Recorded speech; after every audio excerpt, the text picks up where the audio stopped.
How to reset Steam games.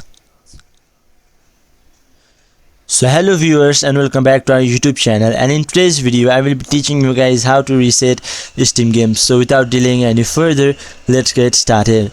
So one way to do it is refreshing files in Windows. So first of all, click on this Steam in the toolbar at the top left corner on your Steam session. Then simply click exit or exit Steam. After that, press the Windows plus R keys at the same time. After that, type the following command into the run dialog box.